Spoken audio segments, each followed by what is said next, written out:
Sometimes the smallest mistake arrives disguised as the greatest miracle. Rain tapped steadily against the windshield of an aging blue sedan parked beneath the emergency entrance lights of a community hospital outside Chicago. Inside the car, 27-year-old Olivia Hayes wrapped her faded gray coat more tightly around her shoulders while watching tiny drops of water race across the glass. Her 4-year-old son, Noah, slept peacefully in the back seat beneath a carefully folded blanket, his favorite stuffed bear tucked securely beneath one arm. The fever that had frightened her only hours earlier had finally begun to fade after the emergency physician assured her that rest, fluids, and medication would help him recover. Relief settled gently inside her heart, but it lasted only a moment before reality returned. She reached into her purse and counted the bill she had left. $38.64. Rent was overdue. The electric bill sat unopened inside the glove compartment because she already knew what it said. She had worked 2 jobs for months, cleaning offices before sunrise and serving tables in the evenings, yet every paycheck disappeared before the next one arrived. Still, she had never asked strangers for help. Her mother had raised her to believe that hard seasons eventually passed if people refused to surrender their dignity. Olivia looked back at Noah and smiled softly. His breathing had become steady again. That alone made every sacrifice feel worthwhile. She unlocked her phone and opened the conversation with her closest friend, Rachel. They had known each other since high school, and Rachel was one of the few people who understood how difficult life had become since Olivia's husband had passed away several years earlier. Olivia hesitated before typing. Asking for help never became easier. Finally, she wrote, "I do not know how much longer I can do this. Noah is getting better, but I am running out of strength. I was wondering if you might know about any extra shifts or temporary work this week. I just need one opportunity to catch my breath." She stared at the message for several seconds before pressing send. A wave of embarrassment immediately followed. She closed her eyes and whispered, "I hope she does not think I am giving up." A few moments later, no reply appeared. Rain continued falling outside while distant ambulance lights reflected across the wet parking lot. Olivia decided Rachel was probably asleep and placed the phone beside her. What she did not notice was one tiny mistake made while exhaustion clouded her thoughts. She had selected the wrong contact. Nearly 15 miles away, Benjamin Carter had just finished reviewing financial reports inside his downtown office. At 39, the Billionaire chief executive officer had become accustomed to ending long days in silence after every employee had gone home. The city lights stretched endlessly beyond the floor-to-ceiling windows as he reached for his phone, expecting another business update from one of his executives. Instead, he found a message from an unfamiliar number. He read it once, then again. The words did not ask for money. They did not demand sympathy. They sounded like someone quietly trying not to lose hope. Benjamin rested the phone on his desk and looked out across the sleeping city. Most people would have ignored the message or assumed it had been sent by accident. Something inside him refused to do either. He picked up the phone once more, carefully typed a short reply, and paused before sending it. There was no offer of cash. No questions about bank accounts. No promises he could not keep. Only 6 simple words appeared on the screen. "Please tell me where you are now." Olivia did not notice the reply until nearly 10 minutes later. She had been watching Noah through the rearview mirror, making sure his breathing remained slow and peaceful after the medication finally eased his fever. When her phone vibrated softly on the passenger seat, she reached for it with tired hands, expecting to see Rachel's familiar name. Instead, an unfamiliar number appeared above 6 simple words. "Please tell me where you are now." She frowned in confusion before opening the previous message. Only then did she realize her mistake. The message had never gone to Rachel at all. Exhaustion had caused her to select the wrong contact.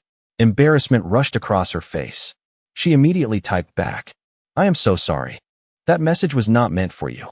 Please forgive the mistake." She pressed send and leaned back against the driver's seat, hoping the stranger would simply ignore the conversation and move on. Across the city, Benjamin Carter quietly read her apology. He noticed that she still had not asked for money. She had not tried to continue the conversation after realizing the mistake.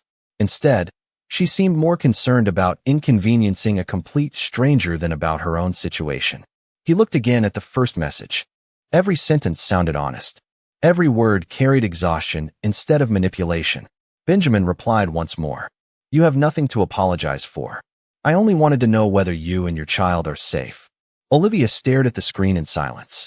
The mention of her child caught her by surprise because she had never written that Noah was with her. Then she remembered she had mentioned him in the first message. She slowly answered, Yes, we are safe. Thank you for asking. We are still outside the hospital because my son was treated for a fever tonight. Benjamin rested his elbows on the edge of his desk and read her words carefully. He had attended enough charity events to recognize the difference between someone seeking sympathy and someone simply trying to survive another difficult day. There was no bitterness in her messages, only quiet fatigue. He typed another reply. Has your son been discharged? Olivia answered almost immediately. Yes. The doctors said he should recover after rest. I am grateful for that. Benjamin smiled slightly. Gratitude appeared easier for her than complaint. Outside his office windows, rain continued washing across the city skyline. He glanced at the clock. It was nearly 11 o'clock. Most people would have gone home hours earlier, but something about the conversation refused to leave him alone. He asked one final question. Are you driving home tonight? Olivia looked around the old sedan before answering truthfully. Eventually, I just wanted him to sleep a little before I started driving. She hesitated before adding another sentence. Thank you for checking on strangers. The world needs more people who ask if someone is safe before asking anything else. Benjamin read the message twice.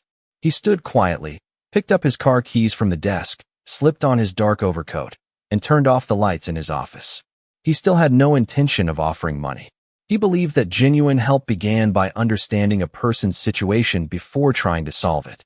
As the elevator carried him toward the parking garage below, Olivia rested her head against the seat for just a moment, completely unaware that one accidental message had already changed the direction of two lives, and that somewhere beyond the rain, a man she had never met was driving toward the hospital with nothing more valuable than patience, kindness, and hope.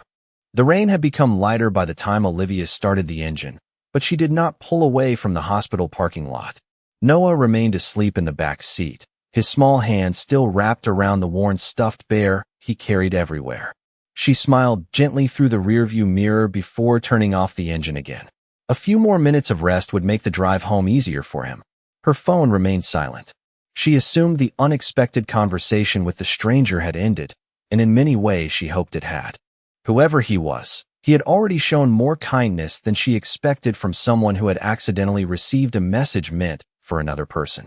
15 minutes later, a dark gray sedan quietly entered the nearly empty parking lot.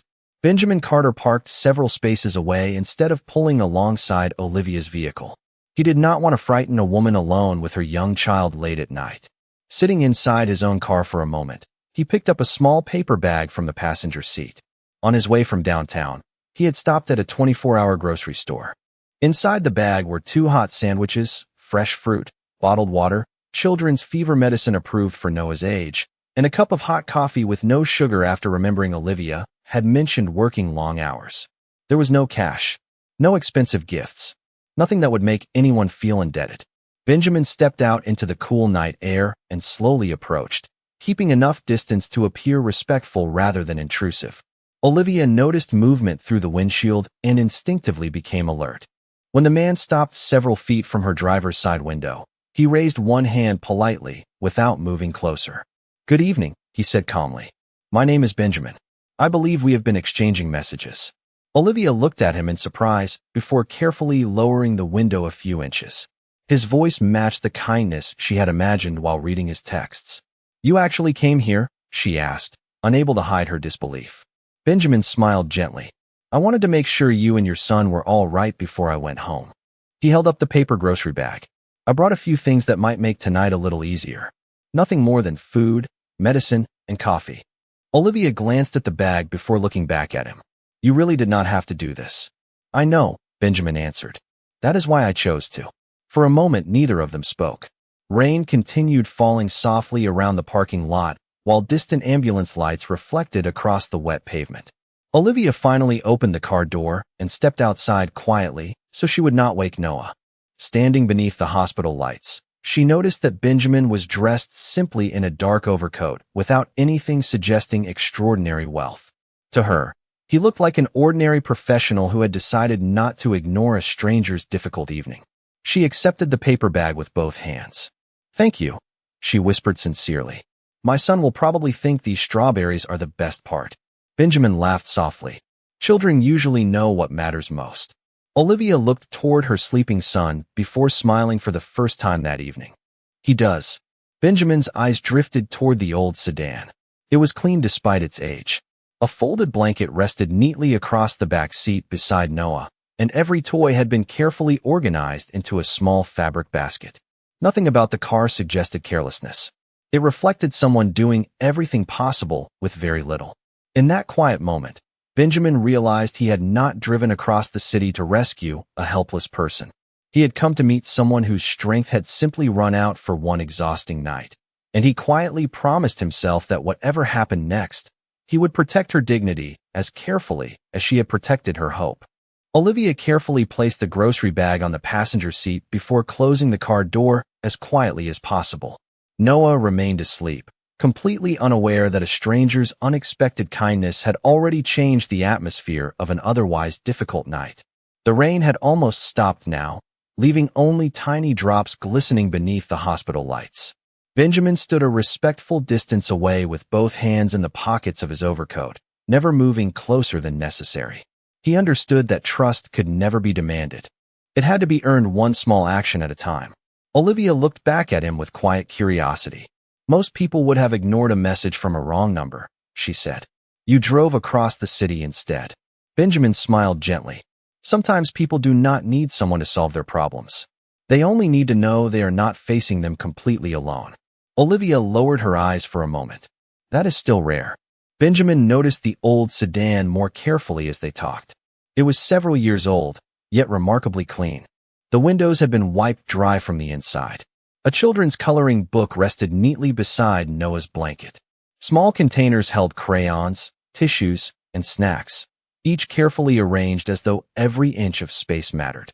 Through the rear window, he noticed a tiny pillow tucked against the door and an extra folded blanket stored beneath the seat.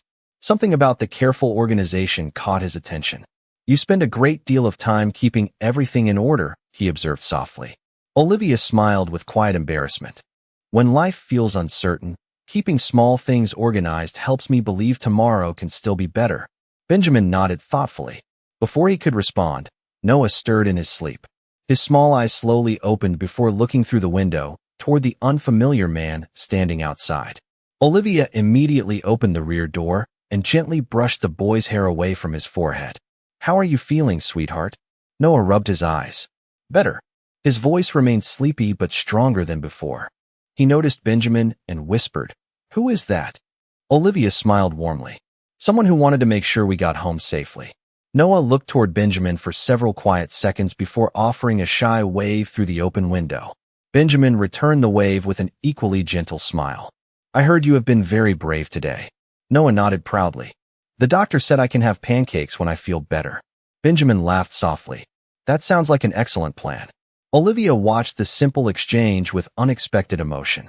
Many people notice struggling parents only when something had gone wrong. This stranger had somehow managed to make her son feel seen without making either of them feel pitied.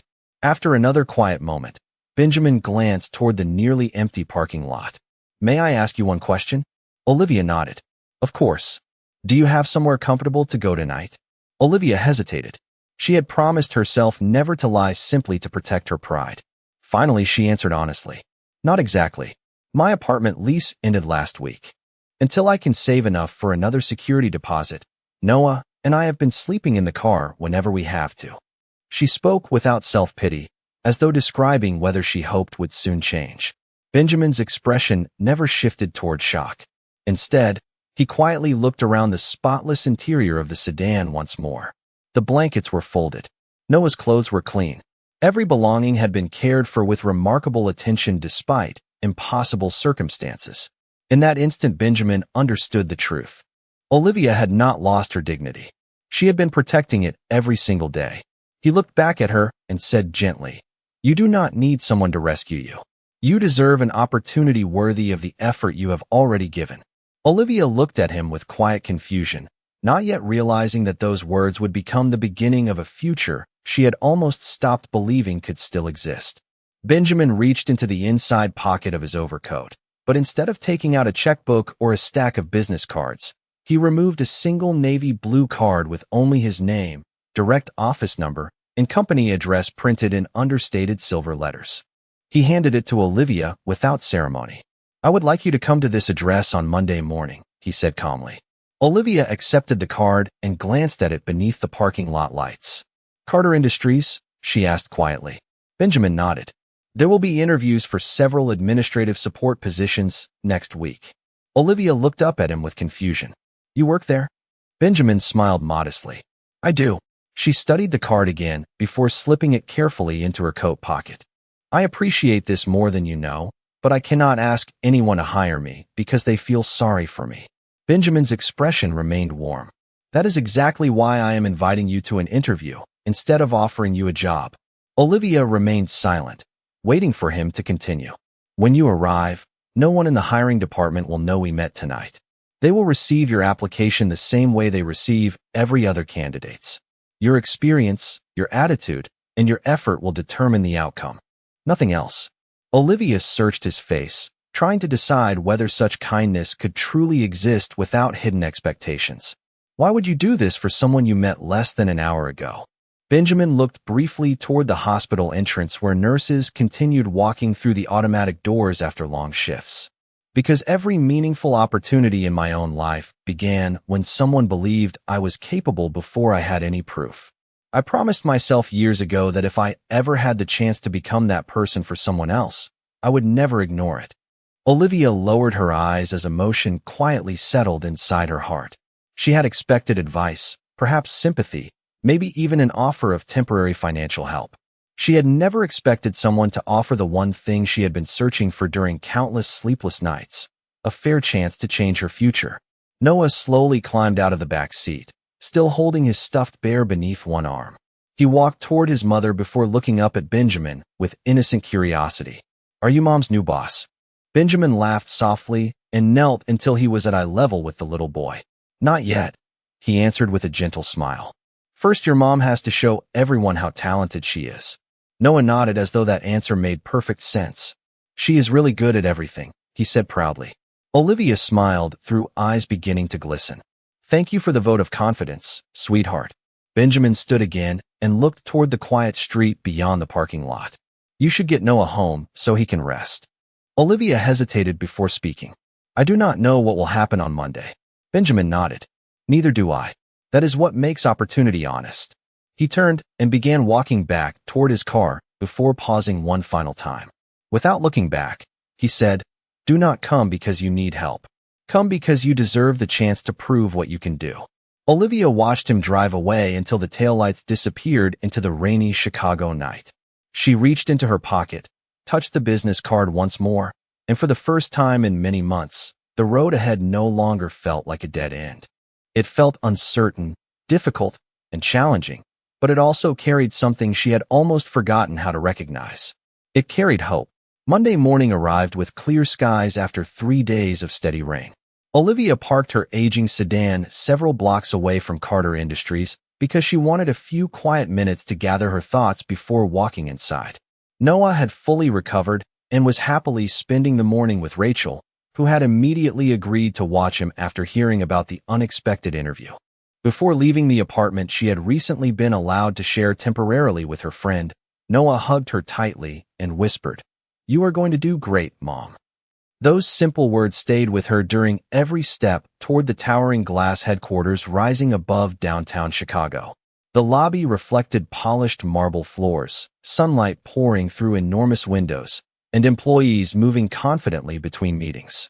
Olivia adjusted the sleeve of her navy blazer, took a slow breath, and walked toward the reception desk. She handed over her identification and resume with a polite smile. The receptionist welcomed her warmly, printed a visitor badge, and directed her to the waiting area where several other applicants quietly reviewed notes or rehearsed answers beneath their breath. No one looked at Olivia differently. No one knew about the rainy night outside the hospital. She was simply another candidate hoping for an opportunity. Several floors above, Benjamin stood inside his office looking out across the city. Rebecca, his executive assistant, entered carrying the day's schedule. "The administrative interviews begin in 15 minutes, she said. Benjamin nodded once. "Has the hiring committee received any special instructions?" Rebecca smiled knowingly. "Only the ones you gave me. Every applicant receives exactly the same evaluation." Benjamin looked away from the window. "Good. They must never know that one candidate and I have already met." Rebecca closed her notebook. "Then whatever happens today will belong entirely to her." Benjamin offered a quiet smile before turning toward another meeting.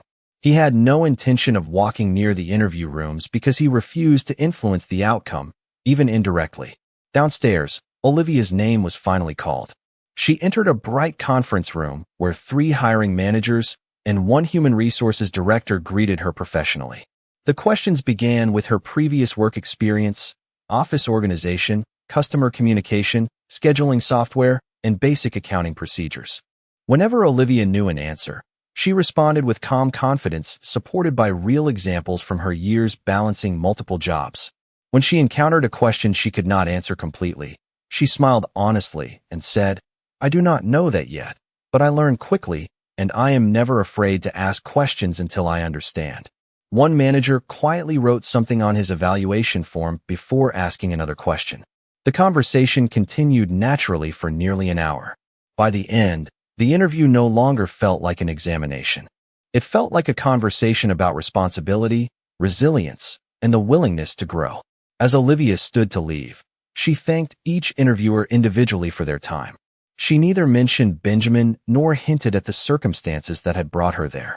Outside the conference room, she paused beside the elevator and looked through the tall windows overlooking the city. She had no idea whether she would receive an offer, but something inside her had already changed. For the first time in years, she realized she had walked into an opportunity, carrying confidence instead of desperation. Somewhere else in the building, Benjamin glanced briefly at the morning schedule before closing the folder without asking a single question about the interviews. He trusted that genuine opportunity required patience, and if Olivia truly belonged at Carter Industries, her own character would open the door far more powerfully than anything money or influence ever could. 3 days passed without a single phone call, and Olivia refused to let uncertainty steal the progress she had fought so hard to make. Every morning, she continued cleaning offices before sunrise. Every afternoon, she searched online for additional openings, and every evening she returned to Rachel's apartment, where Noah greeted her with the same hopeful smile that somehow erased the exhaustion from her face. She never assumed the interview guaranteed anything. Instead, she reminded herself that walking through those glass doors had already proven she was stronger than fear. Early Friday afternoon, while organizing invoices during a temporary office cleaning assignment, her phone vibrated quietly inside her pocket. She almost ignored it, believing it was another advertisement or automated reminder. Instead, the screen displayed an unfamiliar office number. Olivia stepped into the hallway before answering. "Hello, this is Olivia Hayes." A warm professional voice responded. "Good afternoon, Ms. Hayes. This is Melissa from Carter Industries Human Resources.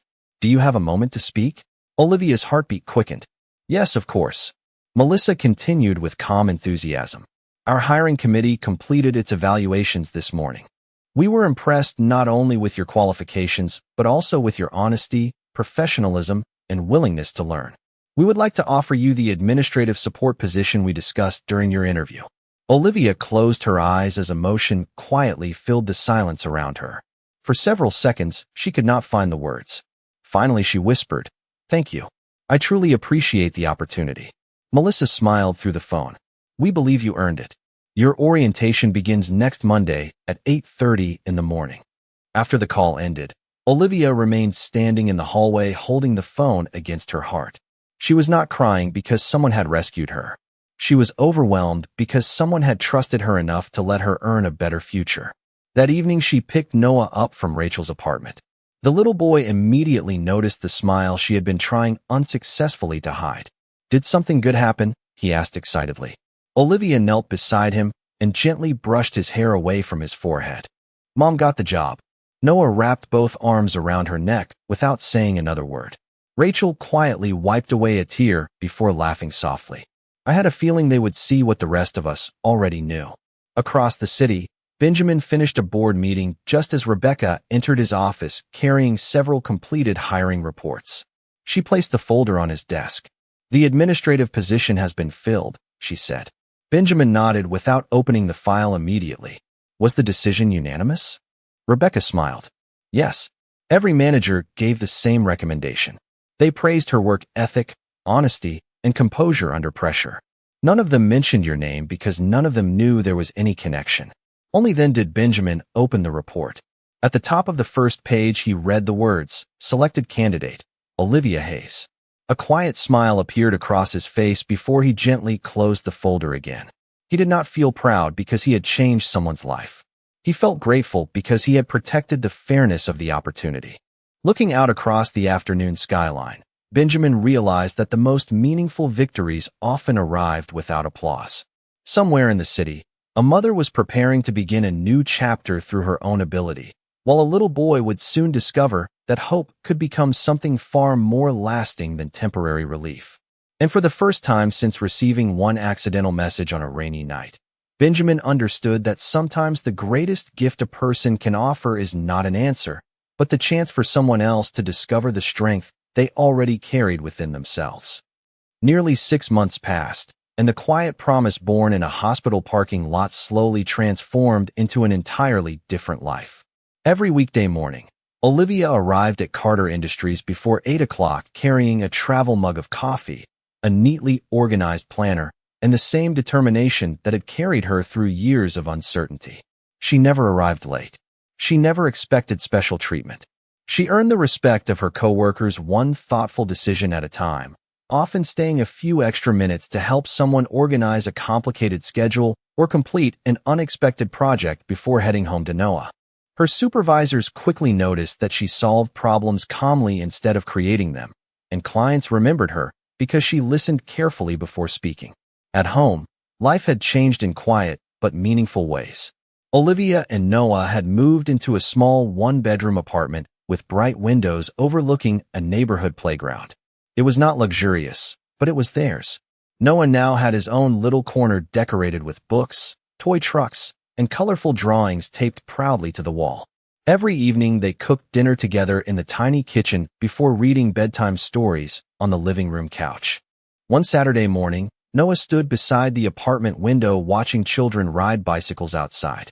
He turned toward Olivia with a smile that seemed brighter than the sunlight filling the room. "Mom," he asked softly, "does this mean we finally have a real home?" Olivia knelt beside him and wrapped her arms gently around his shoulders. "Yes," she whispered, "we finally do." Noah smiled without saying another word, as though everything he had hoped for fit perfectly inside that simple answer. Across town, Benjamin quietly watched another chapter unfold inside his own company. He occasionally noticed Olivia during employee meetings or while walking through the headquarters lobby, but he treated her exactly as he treated everyone else.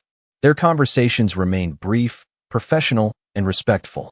That distance mattered because the opportunity had never belonged to him. It belonged to the woman who had earned it. One afternoon, Rebecca entered Benjamin's office carrying a proposal prepared by the company's community outreach department. "The board approved expanding our employment initiative," she explained. "They would like your recommendation for the program's new focus." Benjamin looked thoughtfully across the pages before setting them aside. His mind returned to one rainy evening, an old sedan, and a mother who had asked only for the chance to keep moving forward. "We have funded scholarships for years," he said quietly. "Now I think we should also create pathways into meaningful careers for parents rebuilding their lives." Rebecca smiled. "Employment instead of charity." Benjamin nodded. "Opportunity lasts longer than assistance." Several weeks later, Carter Industries announced a new workforce development initiative designed to provide training, mentoring, and fair interviews for hardworking parents returning to stable employment after difficult circumstances. The announcement received praise throughout the community, but Benjamin never mentioned the late-night message that had quietly inspired the idea. He believed some acts of kindness became stronger when they remained anonymous. That evening, Olivia walked through the apartment door carrying a small cardboard box. Inside rested a simple wooden nameplate recently placed on her desk after successfully completing her probationary period. Noah picked it up carefully and traced the engraved letters with one tiny finger before grinning proudly. "That has your name on it," he said. Olivia smiled through grateful eyes. "It does." She placed the nameplate on a nearby shelf, not because it represented a job title, but because it reminded her that hope had become something real, built one honest opportunity, one courageous decision, and one ordinary day at a time. 1 year passed almost quietly, yet every ordinary day carried evidence that hope had continued growing long after that rainy night outside the hospital. Olivia no longer counted every dollar before buying groceries, but she never forgot what it felt like when every decision depended on the price of a single meal. Each morning she arrived at Carter Industries with the same humility that had earned her the position, and each evening she returned home to Noah, who now ran excitedly through the apartment carrying school projects, library books, and dreams that no longer seemed limited by fear. One crisp autumn afternoon, Olivia received a message from the company inviting employees to attend the opening ceremony for the expanded workforce initiative Benjamin had helped create. The event brought together local business leaders, community organizations, and families whose lives had been changed through meaningful employment rather than temporary assistance. Olivia and Noah took seats near the back of the audience, never expecting to be recognized. When Benjamin stepped onto the stage, the applause gradually faded as he looked across the room, filled with familiar and unfamiliar faces. "Success is often measured by numbers," he began calmly. "Revenue, investments, and growth charts all have their place. But I have learned that the greatest measure of success is whether another person has more hope because your path crossed theirs." His words settled gently across the auditorium. "A long time ago, someone reminded me that solving a problem for one day is valuable, but creating an opportunity for a lifetime is far greater." That lesson became the foundation of this program. He never mentioned Olivia's name, and he never told the audience about the mistaken message that had quietly started everything. Some stories belong to the people who lived them, not to the headlines that could have followed. After the ceremony ended, guests slowly gathered for conversations throughout the lobby. Noah tugged lightly on Olivia's hand before pointing toward Benjamin. "Can we say thank you?" he whispered. Olivia smiled warmly. "I think we should." They waited patiently until Benjamin finished speaking with several community leaders before walking over. Noah stood a little taller than he had a year earlier, wearing a neatly pressed school uniform and carrying a small backpack. He looked up with a confident smile. "Hi, Mr. Carter." Benjamin immediately recognized him and smiled just as warmly. "You look like someone who has grown an entire foot since we first met." Noah laughed. "Almost." Olivia reached into her purse and carefully handed Benjamin a folded note.